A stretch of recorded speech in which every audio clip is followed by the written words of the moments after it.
Shalom teman-teman di rumah, selamat hari Minggu. Bagaimana kabar kalian? Saya harap kalian sehat-sehat dan baik-baik selalu. Hari ini kita akan sama-sama kembali belajar firman Tuhan. Kita mau bertumbuh, kita mau melakukan kehendak Tuhan. Nah, hari ini sebelum kita renungkan firman Tuhan, mari kita berdoa terlebih dahulu. Tuhan Yesus, Tuhan tolong kami yang mau mendengarkan firman Tuhan. Roh Kudus memberikan pemahaman, pengertian, dan memampukan kami untuk melakukan kehendak Tuhan. Berkati perenungan firman Tuhan, dalam nama Tuhan Yesus kami berdoa. Amin. Mari buka Alkitab kita dari Lukas pasal yang ke-17. Lukas 17 ayat yang ke-11 sampai 19. Lalu saya akan bacakan dan kalian juga baca dari Alkitab kalian masing-masing. Lukas 17 ayat yang ke-11 sampai ayat yang ke-19. Dalam perjalanannya ke Yerusalem, Yesus menyusur perbatasan Samaria dan Galilea. Ketika ia memasuki suatu desa, datanglah 10 orang kusta menemui dia. Mereka tinggal berdiri agak jauh dan berteriak, "Yesus, Guru, kasihanilah kami." Lalu ia memandang mereka dan berkata, "Pergilah, perlihatkanlah dirimu kepada imam-imam." Dan sementara mereka di tengah jalan, mereka menjadi tahir. Seorang dari mereka ketika melihat bahwa ia telah sembuh, kembali sambil memuliakan Allah dengan suara nyaring. Lalu tersungkur di depan kaki Yesus dan mengucap syukur kepadanya. Orang itu adalah orang Samaria. Lalu Yesus berkata, "Bukankah 10 orang tadi semuanya telah menjadi tahir? Di manakah yang 9 itu? Tidak adakah di antara mereka yang kembali untuk memuliakan Allah selain daripada orang asing ini?" Lalu ia berkata kepada orang itu, "Berdirilah dan pergilah, imanmu telah menyelamatkan engkau."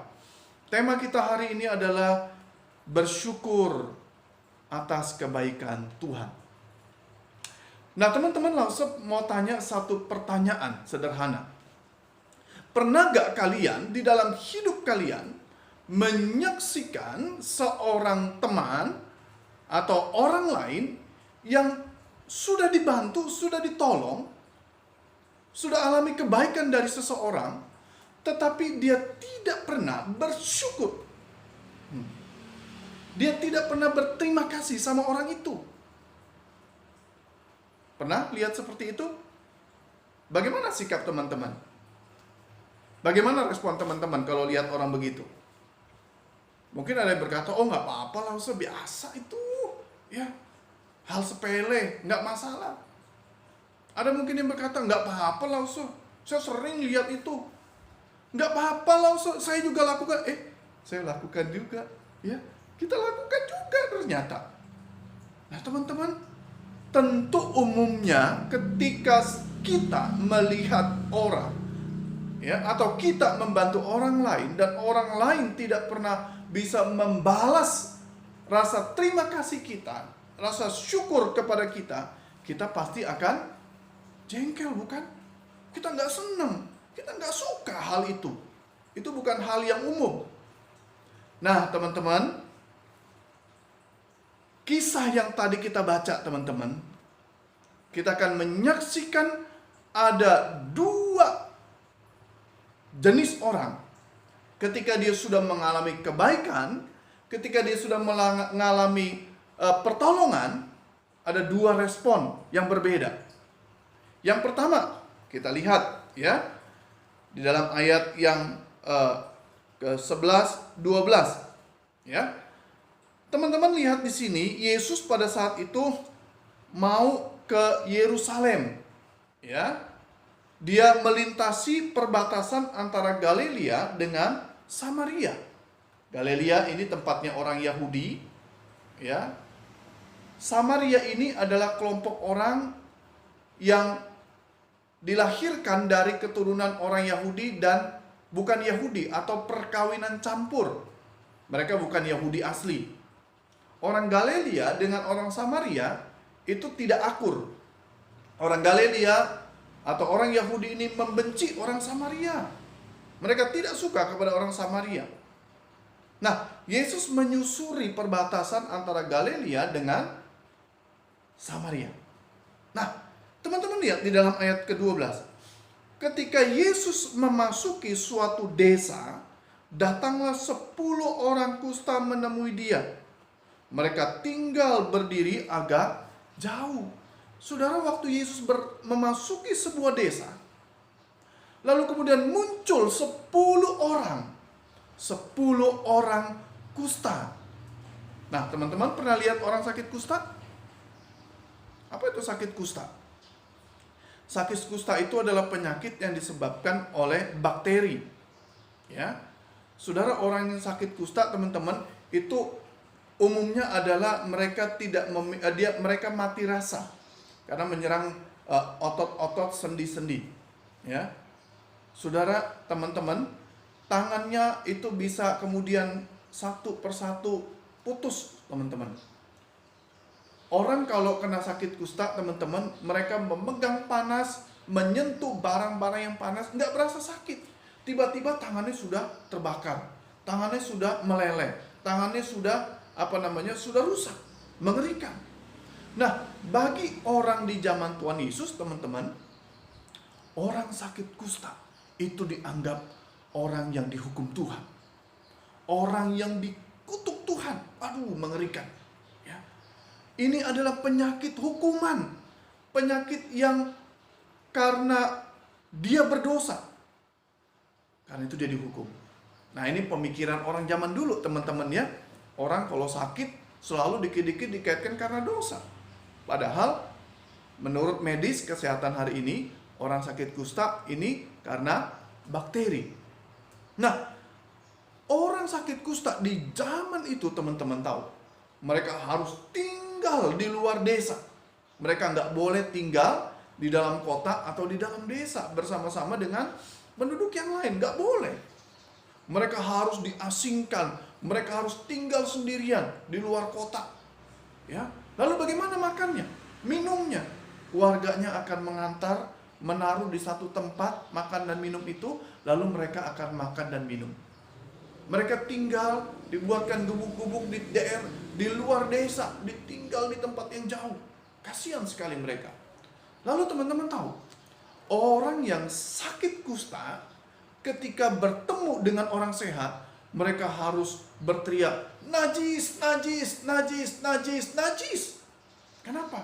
Supaya orang tahu, oh ini orang sakit kusta, nggak boleh dekat-dekat. Orang sakit kusta juga harus pakai baju yang sobek-sobek, compang-camping untuk menunjukkan, membedakan antara orang sehat dengan orang sakit kusta. Nah, teman-teman bisa bayangkan, orang sakit kusta pada saat itu bukan sangat menderita. Secara fisik sudah menderita, secara hati juga menderita. Karena apa?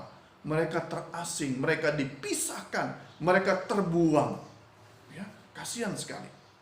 Nah, pada saat itu dikatakan 10 orang kusta ini datang kepada Yesus. Mereka berkata apa? Yesus Guru, kasihanilah kami. Ini kasihani kami, Yesus. Kami menderita, Yesus. Begitu, teman-teman. Karena mereka betul-betul menderita, mereka betul-betul menyedihkan kondisinya. Kata Yesus Guru, kasihanilah kami, itu punya arti, ya Tuhan, berbelas kasihan atas kami yang menderita. Bermurah hati atas kami yang susah ini. Nah, kayak begitu, teman-teman. Ini 10 orang memohon kesembuhan penyakit kusta yang mereka derita. Nah, teman-teman, lalu kemudian ayat 14, ya, Yesus berkata kepada mereka, pergilah, perlihatkan dirimu kepada imam-imam, dan sementara mereka di tengah jalan, mereka menjadi takhir. Tuhan Yesus tidak berkata, sembuhlah. Enggak, pada saat itu enggak langsung bilang begitu, teman-teman. Tapi Tuhan Yesus memerintahkan satu hal, pergi, perlihatkan dirimu kepada imam-imam. Kenapa, teman-teman? Teman-teman, orang-orang yang sakit kusta pada saat itu umumnya nggak bisa sembuh. Karena belum ada obat, belum ada obat atau penanganan medis yang bisa menyembuhkan orang sakit kusta. Karena itu mereka bisa sakit sekian lama, Bahkan sampai ada yang meninggal. Nah, orang yang sembuh dari sakit kusta, teman-teman, dia harus dibawa ke hadapan imam-imam di bait suci. Kenapa? Karena imam-imam akan memeriksa tubuh mereka, kulit mereka, ya. Dan imam-imam yang nanti akan memutuskan apakah orang-orang ini sudah sembuh atau belum, sudah tahir atau belum. Kenapa? Karena orang-orang pada saat itu ya berpikiran bahwa orang yang sakit kusta itu adalah karena kutukan Tuhan, karena hukuman Tuhan. Karena itu imam yang harus memutuskan, memberikan jawaban apakah orang ini sudah sembuh atau belum. Kalau imam bilang belum sembuh, nggak bisa. Belum selesai sakitnya, belum sehat dia, belum bisa kembali ke rumahnya, dia harus masih tetap terasing. Nah, demikian teman-teman, Yesus memerintahkan pergi kepada imam-imam, perlihatkan dan persembahkan korban nantinya setelah sembuh.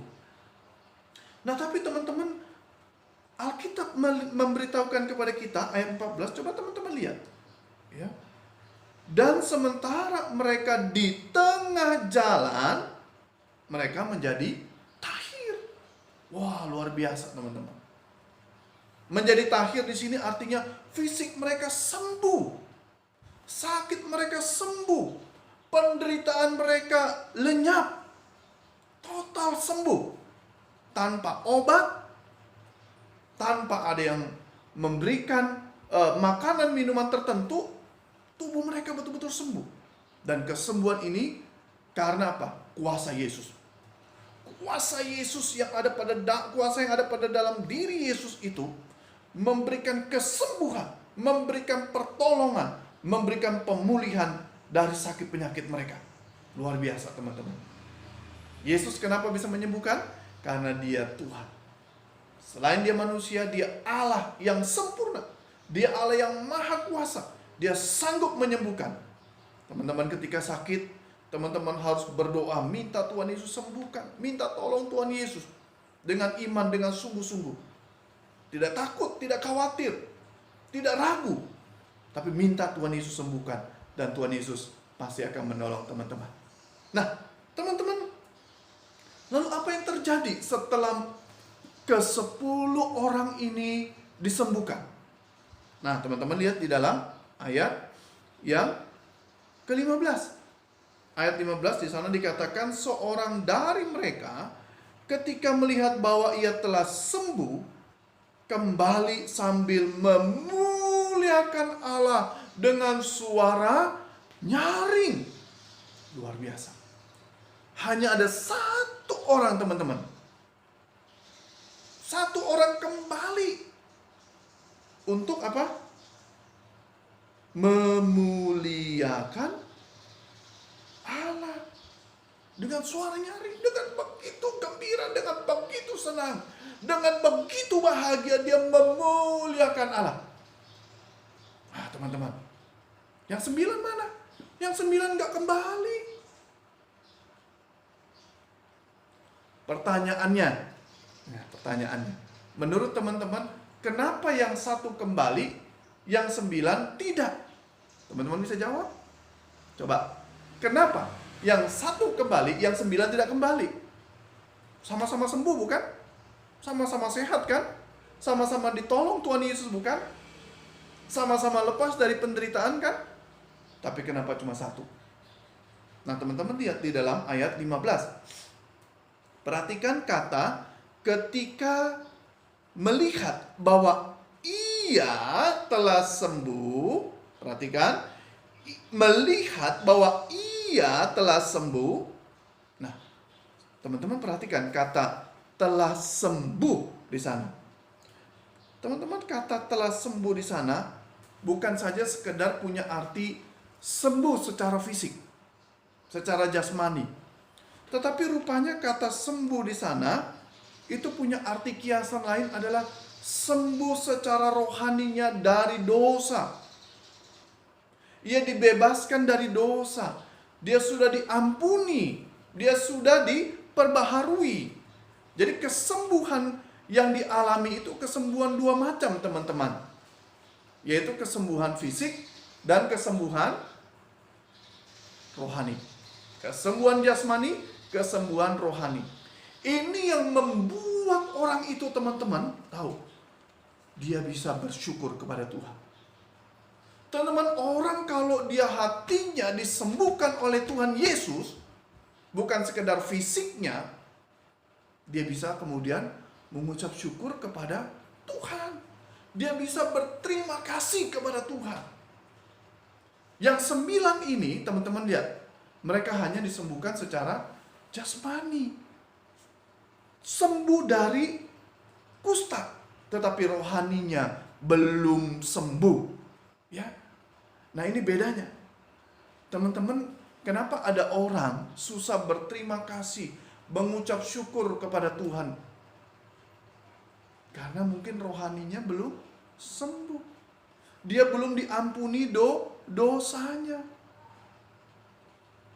Ada orang sudah ditolong Tuhan dari sakit, dari kemiskinan, dari kecelakaan, dari mara bahaya, dari begitu banyak kesulitan.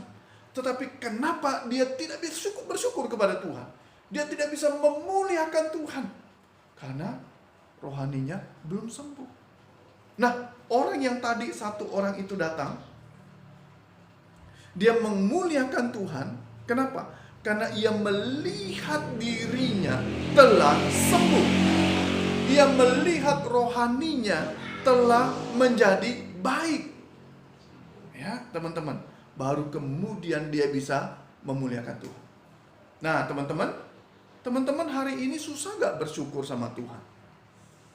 Teman-teman diberikan orang tua, diberikan kesehatan, diberikan makan, minum, sekolah yang begitu baik. Teman-teman diberikan kecerdasan, teman-teman diberikan begitu banyak kemampuan.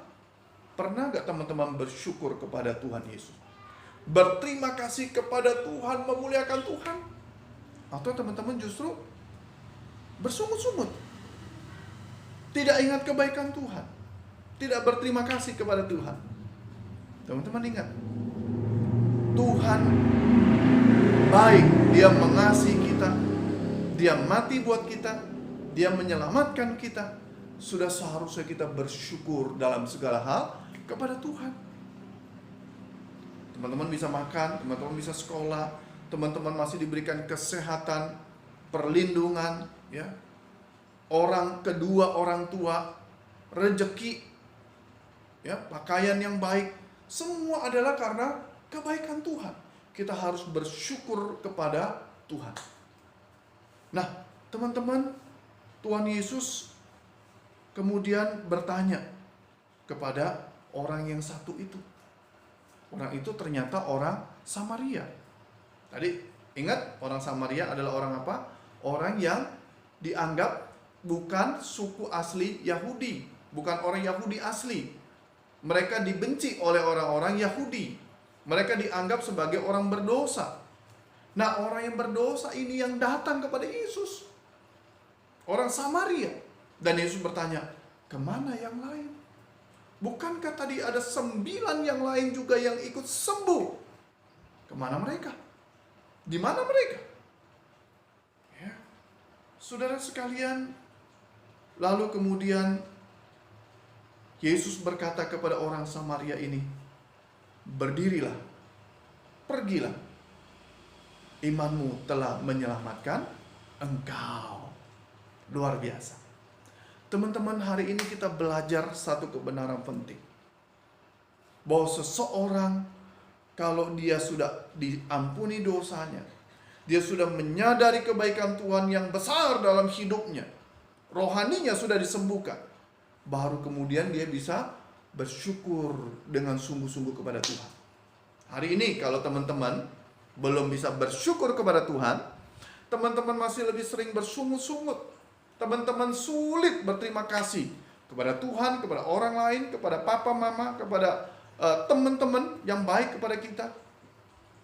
Mari kita minta Tuhan Yesus sembuhkan hati kita, pulihkan hati kita, pulihkan kerohanian kita, Sehingga dengan demikian kita bisa bersyukur kepada Tuhan. Kita bisa menaikkan terima kasih kepada Tuhan dengan sungguh-sungguh, dengan tulus. Dan kita bisa bersyukur untuk semua hal yang kita alami, yang terjadi dalam hidup kita. Teman-teman, di dalam 1 Tesalonika 5 ayat 18, mari kita buka bagian ini, 1 Tesalonika 5 ayat yang ke-18.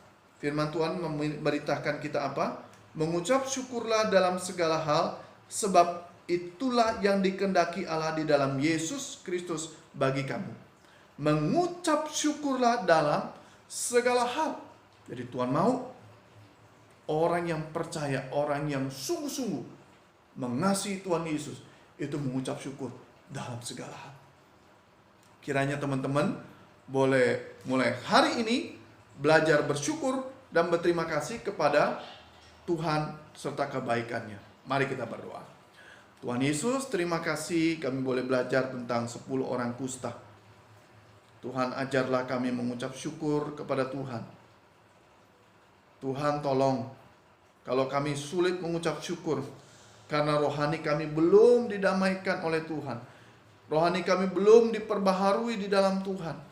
Mari Tuhan ampuni, Tuhan perbarui, dan Tuhan yang mengubahkan hidup kami. Sehingga seperti orang Samaria yang sakit kusta itu, kami disembuhkan secara rohani. Kami punya kesehatan secara jasmani. Dan kami boleh bersyukur memuliakan Tuhan dengan sungguh-sungguh segenap hati kami. Terima kasih Tuhan, dengar dan berkati anak-anak di rumah, agar mereka boleh belajar mengucap syukur dalam segala hal. Dalam nama Tuhan Yesus kami berdoa, amin. Baik, demikian teman-teman, Tuhan memberkati, selamat hari Minggu.